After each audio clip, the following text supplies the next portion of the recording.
Hello everyone. आज के video की शुरुआत हम एक बहुत ही इंटरेस्टिंग डाउट से करेंगे। अक्सर आप अपनी डेली लाइफ में ऐसे सेंटेंस देखते हैं। द शॉप इज क्लोज्ड, दुकान बंद है। द फूड टेस्ट स्पॉइल्ड, खाने का स्वाद खराब है। Collect the broken glass carefully, सावधानी से टूटा हुआ कांच इकट्ठा करो। अब यहाँ रुककर जरा सोचिए, ये सारे सेंटेंसेस प्रेजेंट टेंस में हैं क्योंकि इनमें इज, टेस्ट, कलेक्ट जैसे वर्ब के प्रेजेंट फॉर्म का यूज हुआ है। तो फिर ये ईडी या ईएन वाले वर्ड्स यहाँ क्या कर रहे हैं? मतलब क्लोज्ड, स्पॉइल्ड, ब्रोकन, ये तो वर्ब के पास्ट फॉर्म है। आपको क्या लगता है कि ये यहाँ वर्ब का काम कर रहे हैं? जी नहीं, एक्चुअली ये एडजेक्टिव्स हैं जो सिर्फ वर्ब की तरह दिखते हैं। तो सबसे पहले समझते हैं कि आखिर एडजेक्टिव क्या होता है। तो ये सिंपल है, जो शब्द किसी नाउन या प्रोनाउन के बारे में एक्स्ट्रा इंफॉर्मेशन दे, उसे डिस्क्राइब करे, उसे एडजेक्टिव कहते हैं। बेसिक लेवल पर हम एडजेक्टिव्स को दो कैटेगरीज में समझ सकते हैं। पहली कैटेगरी, जिन्हें हम बचपन से पढ़ते आ रहे हैं, इन्हें प्राइमरी या फिर ट्रू एडजेक्टिव्स कहते हैं। जैसे रेड, ओल्ड, क्लीन, सॉफ्ट। एक एग्जाम्पल लेते हैं। ये एक पेंसिल है, इसका रंग येलो है, तो येलो इसकी विशेषता है।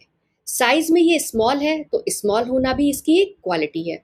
और देखने में ये काफी क्यूट है, तो यहाँ पर येलो, स्मॉल, क्यूट जैसे वर्ड ट्रू एडजेक्टिव्स हैं। और ये एडजेक्टिव्स ओरिजिनल वर्ड्स होते हैं। अब इस दूसरी पेंसिल को देखिए, इसकी हालत क्या है? ये ब्रोकन है, यानी टूटी हुई है। अब सोचिए, ये ब्रोकन शब्द कहाँ से आया है? तो ये आया है वर्ब ब्रेक से। ये ब्रेक की V3 फॉर्म है, यानी हमने ब्रेक की थर्ड फॉर्म को यूज करके पेंसिल की अवस्था यानी स्टेट बताई है। तो याद रखिए, जब कोई वर्ब अपनी V3 फॉर्म में किसी नाउन की यानी किसी वस्तु की हालत, अवस्था या फिर स्टेट बताने लगे, तब उसे हम पार्टिसिपल एडजेक्टिव कहते हैं। दोनों में फर्क समझिए। ट्रू एडजेक्टिव्स बताते हैं कि कोई चीज कैसी है, जैसे टॉल गर्ल, हैवी बॉक्स या फिर सैड बॉय। और पार्टिसिपल एडजेक्टिव्स एक्शन के खत्म होने के बाद का रिजल्ट बताते हैं। एक उदाहरण लेते हैं। ये राजेश है। राजेश ने बोला, I am washing my car, यानी कि मैं अपनी कार धो रहा हूँ। कार धोने का काम चल रहा है, लेकिन जैसे ही काम खत्म हुआ तो रिजल्ट क्या निकला? अब कार धुली हुई है, यानी द कार इज वॉश्ड। इस सेंटेंस में वॉश्ड एक एडजेक्टिव है जो कार की नई स्टेट यानी नई हालत को बता रहा है। फ्रेंड्स, जब कोई वर्ब एडजेक्टिव का काम करता है तो हम हमेशा उसकी थर्ड फॉर्म को ही यूज करते हैं। इसका हिंदी में अक्सर अर्थ होता है हुआ, हुई या हुए। लेकिन यहीं पर एक सबसे बड़ा कंफ्यूजन होता है वर्ब की V2 और V3 फॉर्म के बीच में। कंफ्यूजन इसलिए होती है क्योंकि कई वर्ब्स ऐसे हैं जिनके V2 और V3 फॉर्म बिल्कुल एक जैसे दिखते हैं। जैसे यहाँ पर मैरी, जिसका अर्थ होता है विवाह करना, ये एक वर्ब है और इसके 3 फॉर्म्स हैं Mary, married, married. V2 form और V3 फॉर्म बिल्कुल एक जैसे हैं, मैरिड। अब जब मैं ये कहती हूँ दे आर मैरिड, यानी वे विवाहित हैं, तो अब आप यहाँ सोच सकते हैं कि हमने यहाँ पर V2 फॉर्म मैरिड को यूज किया है, लेकिन असल में हमने यहाँ पर V3 फॉर्म मैरिड को यूज किया है, जो कि हमें उनकी अवस्था को बता रहा है कि वे विवाहित हैं। I found my lost dog. अब इस सेंटेंस में दो वर्ड्स ऐसे हैं जो पास्ट टेंस जैसे लग रहे हैं। पहला फाउंड और दूसरा लॉस्ट। तो यहाँ पर फाउंड वर्ब का काम कर रहा है, जो कि फाइंड का V2 फॉर्म है और बता रहा है कि एक्शन पास्ट में हुआ था। और एक्शन पास्ट में क्या हुआ था? मिल गया। और लॉस्ट ये लूज का V3 फॉर्म है, जो कि यहाँ पर एडजेक्टिव का काम कर रहा है और डॉग की हालत बता रहा है कि वह कैसा था, यानी खोया हुआ था। अब अगर आप इन इरेगुलर वर्ब्स को देखेंगे तो आपका सारा कंफ्यूजन दूर हो जाएगा और आपको सच का पता चलेगा। जैसे एक वर्ब है फॉल, जिसका अर्थ होता है गिरना। इसके 3 फॉर्म्स हैं, फॉल, फेल और फॉलन। अब अगर मैं कहूँ पाई द फेल लीव्स, तो ये सेंटेंस गलत होगा क्योंकि फेल तो V2 फॉर्म है, तो सही सेंटेंस क्या होगा? सही सेंटेंस होगा पाइल द फॉलन लीव्स। यहाँ हमने V3 फॉर्म फॉलन को चुना है क्योंकि ये पत्तियों की हालत को बता रहा है, गिरी हुई पत्तियां। एक और सिंपल सा एग्जाम्पल देखते हैं। My work is done. यहाँ पर डन वर्ब डू की V3 फॉर्म है जो काम के पूरा होने की स्थिति को बता रही है।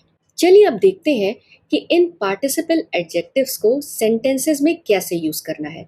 तो इसे यूज करने के 3 पैटर्न्स हैं। पहला, जब किसी चीज की खासियत बतानी हो तो V3 एडजेक्टिव को उस चीज के नाम के पहले लिख दीजिए, यानी कि ed adjective plus noun. Example, this is a boiled egg. यहाँ बॉइल्ड बॉयल का V3 फॉर्म है और इसका मतलब है उबला हुआ अंडा। अब अगर बताना हो कि कोई वस्तु किस हाल में है तो पहले बी वर्ब और उसके बाद V3 एडजेक्टिव का यूज करेंगे। जैसे द चेयर इज ब्रोकन, तो आप यहाँ बता रहे हैं कि कुर्सी टूटी हुई है, इसलिए डोंट सिट ऑन इट।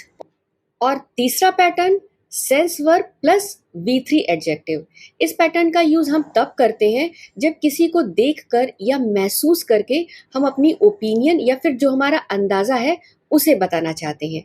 जैसे यू लुक कंफ्यूज्ड, यानी आपको देखकर मेरी ये ओपिनियन बनी है कि आप कंफ्यूज्ड लग रहे हैं। अब ध्यान से देखिए, एडजेक्टिव का अपना कोई टेंस नहीं होता।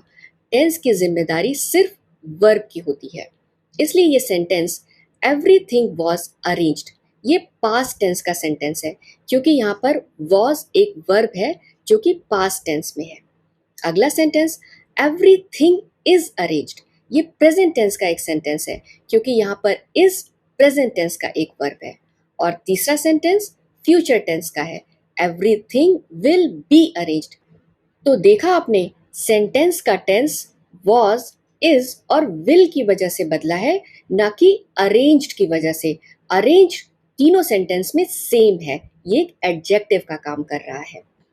दोस्तों, रेगुलर वर्ब्स के V3 फॉर्म ed से खत्म होते हैं, इसलिए जब हम उन वर्ब्स को एडजेक्टिव की तरह यूज करते हैं तो इन्हें हम ed एडजेक्टिव्स भी कहते हैं। और आमतौर पे ये लोगों के इमोशंस या फिर फीलिंग को बताने का काम करते हैं। जैसे I am interested, she is exhausted, the kids are excited. और ये है कुछ V3 एडजेक्टिव्स की लिस्ट। आई होप आज का वीडियो आपको समझ में आया होगा। मिलते हैं अगले वीडियो में, तब तक के लिए कीप लर्निंग। थैंक यू, धन्यवाद।